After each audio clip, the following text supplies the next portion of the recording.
Today I wanted to cover blitzing. What this is basically just running in at your opponent while sparring or in self-defense and just hitting them with a quick, aggressive attack.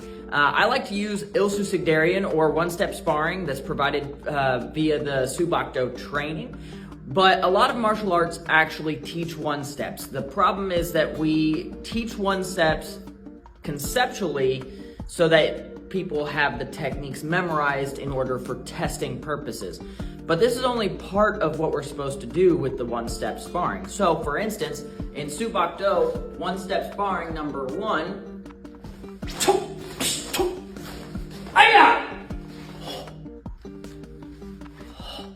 from the side,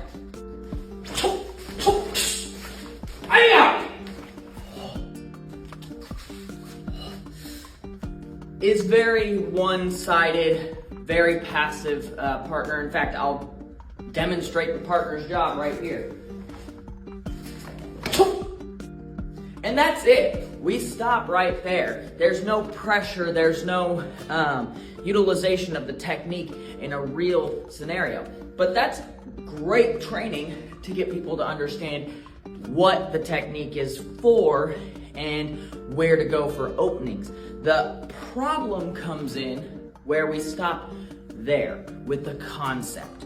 And so utilizing this in a blitzing action or just in regular sparring is actually really easy.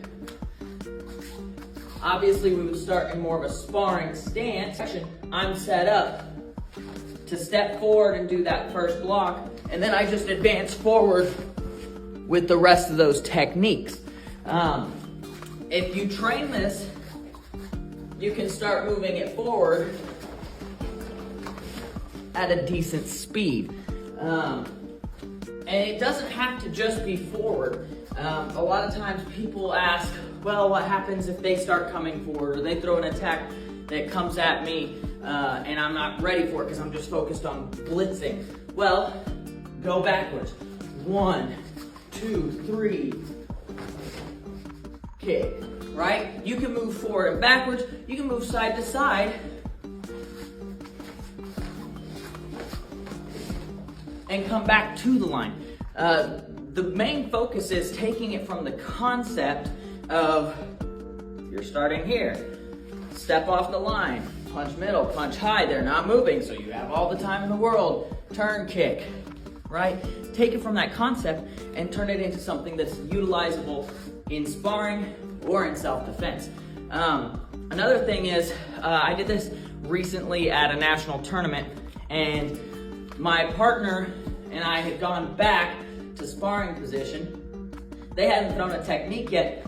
I still advanced with my blocking hand and then came in with my punches and my kick. My fiance asked me, why did you throw that technique? That was useless. There was no point in throwing the block. Why would you do that? Well, my answer is 2 parts. First part, it's confusing. They're thinking, wait, I didn't attack, why did they block? Right? So it kind of gets their mind off of what their job is to get me and puts it more so on, why are you doing that? The second reason why I did that is because I'm still advancing towards somebody and they're not currently doing a technique. So they have all the time in the world to start and finish a technique as I'm coming towards them. If I was coming towards them and they're not moving yet and I start advancing here, a lot of people are already picking up a foot or stepping in with a punch or a back fist, an elbow, whatever it is, they're coming forward, meeting you in the middle. So that block isn't really useless. It serves 2 purposes, distraction and prevention. The prevention is obvious, right? If I start moving forward and they start attacking, well, I'm already planning the block, so it's already in place by the time they do whatever they're gonna do. You could also be left leg back with their right leg back, right?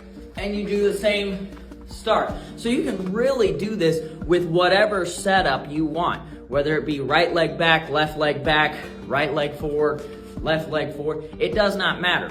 There are 18 one-step sparring combinations in Bahk. Some martial arts have more, some have less, some have the curriculum one-step sparring, and then they have their school one-step sparring. And a lot of people say that one-steps are pointless and that martial arts that study them are useless, and I would agree with that for the most part. The reason being is a lot of martial artists and a lot of martial arts schools and organizations that teach them, like I said earlier, only teach the concept. And it's all teaching for the test. They stop teaching from a self-defense point of view. And from the self-defense point of view, that's only the very beginning of learning how to use the one-steps. The one-steps should not be just, right, passive partner coming in with a single punch, not moving after that. That should just be the first introduction to one-step sparring. That should just be how they learn to see that technique coming in, to step to the open side so that they can put those techniques where they need to go. After that, it really does need to be something that is used, taught how to be used, moving, not a passive partner. That way, you can actually make these techniques that, number one, I've been studying for over 12 years now.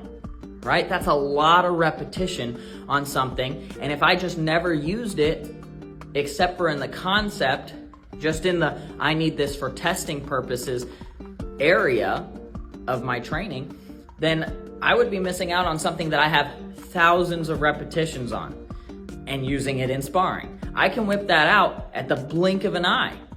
I can change it in the blink of an eye because I've done it so much. Instead of advancing forward off the angle and then coming in with those kind of kill trip jase cross-legged stances, I can go straight forward if I really needed to, cross-legged stance and then more straight line, and there's no problem with that. If that's what comes out because of the sparring, because of the person attacking me, if they leave that open, then I can do that all Chung Jin advancing motion. I can also do it backwards. If I'm here and they start coming in like crazy, I can do my block, punch, punch,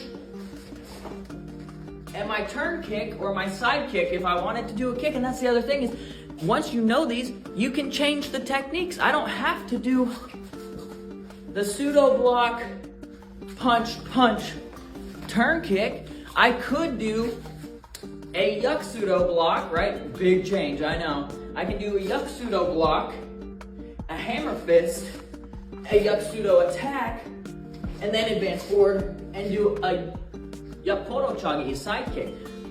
Once you start utilizing these in your sparring, it opens up a huge door.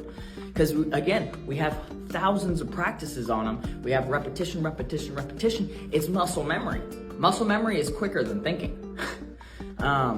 So that kind of covers the one-step sparring / blitzing for sparring or real-life scenario self-defense.